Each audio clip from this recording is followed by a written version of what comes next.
Assalamualaikum warahmatullahi wabarakatuh.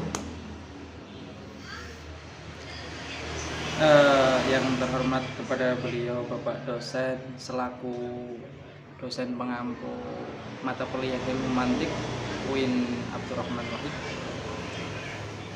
Langsung saja, di sini saya akan memberikan keterangan pembahasan tentang mengenai qodiyah dan pembagian qodiyah guna untuk memenuhi tugas ujian akhir semester. Namun sebelum itu, sebelum kita masuk ke qodiyah, kita harus tahu apa itu ilmu mantik terlebih dahulu. Sebelumnya saya akan membahas apa itu ilmu mantik. Mantik adalah berasal dari bahasa natoko yang artinya berpikir atau logika ya. Jadi ilmu mantik itu ilmu untuk mengetahui logika berpikir seperti itu. Dari kata natoko, fi'il madinya itu berpikir, natikun fa'ilnya yaitu orang yang berpikir, mantukun yang difikirkan, tapi bukan memikirkan kamu, mantukunnya. Dan mantikun adalah alatnya untuk berpikir. Jadi ilmu mantik itu adalah alat untuk berpikir, atau biasanya disebut juga dengan secara etimologinya adalah ilmu yang mempelajari pikiran yang dinyatakan dalam bahasa. Jadi ilmu untuk mempelajari pikiran yang dinyatakan oleh bahasa, itulah ilmu mantik. Biasanya untuk para santri-santri biasanya digunakan untuk debat, biasanya ilmu mantik ini, karena memang mantik ini luar biasa, dapat mengolah sebuah kata-kata yang telah dipikir benar-benar dan nanti dikeluarkan oleh kata-kata. Nanti dari pikiran dipikir terlebih dahulu, di otak-atik, nanti dikeluarkan oleh lisan kita. Itu adalah ilmu mantik, mengolah cara berpikir kita melalui bahasa. Langsung saja untuk memasuki pembahasan qodiyah, sedikit saya tadi menerangkan apa itu ilmu mantik, karena di sini saya memilih dalam penugasan UAS ini, saya memilih qodiyah, jadi saya langsung menuju ke keterangan qodiyah. Apa sih qodiyah itu? Qodiyah itu adalah lafaz yang mufidah. Apa sih mufidah? Mufidah adalah lafaz yang di situ tersusun oleh beberapa kata yang mafhum atau yang bisa dipahami. Itu namanya qodiyah. Jadi susunan beberapa kata atau tarkib yang mufidah, yang memahami, seperti itu. Jadi berdasarkan tadi seperti yang saya katakan, takrif qodiyahnya yaitu biasanya di dalam kalangan santri, biasanya di situ pengertiannya adalah qaulun mufidun yahtamilu sidqa wal kidba lidzatih. Jadi di sini adalah suatu perkataan, qaulun, perkataan mufidun yang mampu dipahami, seperti yang saya katakan tadi, mufidah yaitu murakkab juga tersusun dari beberapa kata yang mufid, yang mampu dipahami, itu namanya qodiyah. Yahtamilu sidqa, yahtamilu yang mengandung kebenaran, kalau itu mengandung kebenaran, wal kidba lidzatih atau kebohongan. Jadi qodiyah adalah suatu lafaz yang murakkab khabari, murakkab yang tersusun, khabari yang memberikan kabar, yang mufidah itu memahamkan, ya, tersusun lebih dari beberapa kata yang memahamkan, dan perkataan tersebut as-sidqa, jadi yahtamilus sidqa, mengandung kebenaran atau kidba atau kebohongan. Jadi tergantung di situ zatnya atau perkataannya itu mengandung kebohongan atau kebenaran. Itulah qodiyah. Bisa juga perkataan tersebut benar, bisa juga perkataan tersebut itu salah. Itulah pengertian dari qodiyah. Dan saya akan memberi contoh qodiyah. Yang pertama itu secara bahasa Indonesia, contoh qodiyah saya besok akan ke Jakarta. Itu juga termasuk qadiyah. Jadi tersusun, memahami, dan juga lafaz tersebut bisa benar atau bisa salah. Bisa benarnya, bisa juga besok saya ke Jakarta, tapi bisa juga besok saya tidak ke Jakarta. Itu mengandung sidqa wal kidba, bisa benar, bisa juga salah, berbohong gitu.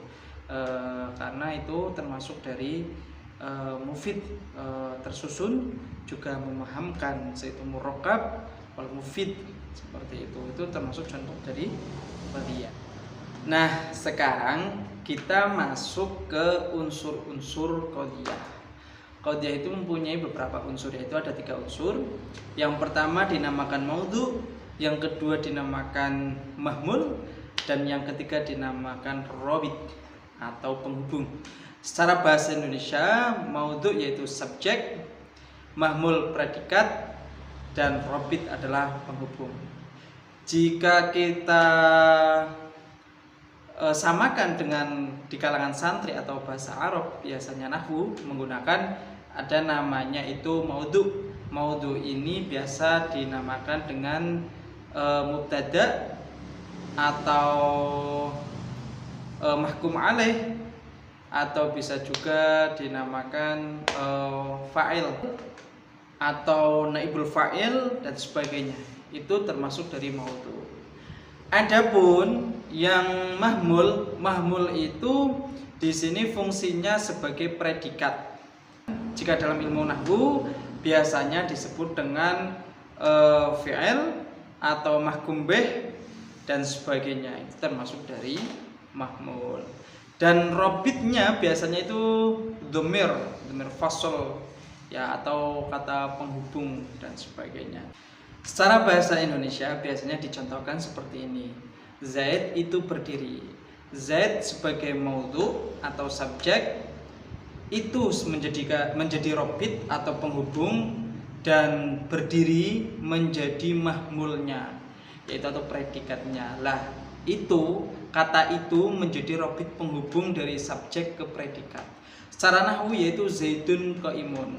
Zaid menjadi mubtada, menjadi maudhu. Qaimun khabarnya qaimun zaidun utawi zaid iku khabarnya itu menjadi zaidun qaimun. Zaid menjadi mubtada dan qaimun ada khabarnya, yaitu ketika ada mubtada pasti ada khabar disandarkan kepada mubtada, dan khabarnya itu menjadi robit atau kata penghubung subjek ke predikat tadi, dan qaimunnya menjadi mahmulnya. Jadi zaidun qaimun itu contohnya dari beberapa unsur-unsur dari qadiyah. Jadi ada 3 tadi ya, sudah saya jelaskan di awal tadi. Dan sekarang adalah pembagian dari qadiyah terbagi menjadi 2. Yang pertama ada qadiyah syartiyah dan yang kedua ada qadiyah hamliyah. Tetapi di sini qadiyah syartiyah sendiri terbagi lagi menjadi beberapa, dan hamliyah terbagi lagi menjadi beberapa bagian. Namun yang saya akan terangkan adalah cukup pusatnya saja, yaitu qadiyah syartiyah dan qadiyah hamliyah. Qadiyah syartiyah pengertiannya yaitu adalah qadiyah di sini qadiyah yang di dalamnya ketergantungan suatu hukum dengan hukum yang lainnya. Jadi ketergantungan suatu hukum tersebut digantungkan oleh hukum yang lainnya. Contohnya seperti ini. Andai saja saya kaya, pasti saya akan naik haji. Itu contoh dari qadiyah syartiyah. Itu contoh dari qadiyah syartiyah, yaitu qadiyah di mana menggantungkan suatu hukum dengan hukum yang lain. Andai saja aku kok kaya, mungkin aku sudah ke Mekah kan gitu. Ada juga andai saja dia masih milikku, ya kan. Pasti saya akan bahagiakan dia ya. Jadi itu contoh dari qadiyah syartiyah. Dan yang kedua yaitu qadiyah hamliyah. Qadiyah hamliyah ini adalah qadiyah di mana ketetapan suatu hukum tidak tergantung dengan hukum yang lain. Contohnya seperti Ahmad seseorang yang dermawan dan Dani adalah seorang pelukis. Itu contohnya. Itu contohnya seperti itu. Contohnya adalah Ahmad seorang yang dermawan dan Dani adalah seorang pelukis. Itu contoh dari qadhiyah hamliyah, yaitu ketetapan suatu hukum namun tidak tergantung dengan hukum yang lainnya. Mungkin cukup sekian keterangan dari saya. Apabila ada kesalahan, tentunya pasti banyak kesalahan, makhlul khata' wa nisyan, dan pasti banyak yang perlu dikoreksi. Cukup sekian. Wassalamualaikum warahmatullahi wabarakatuh.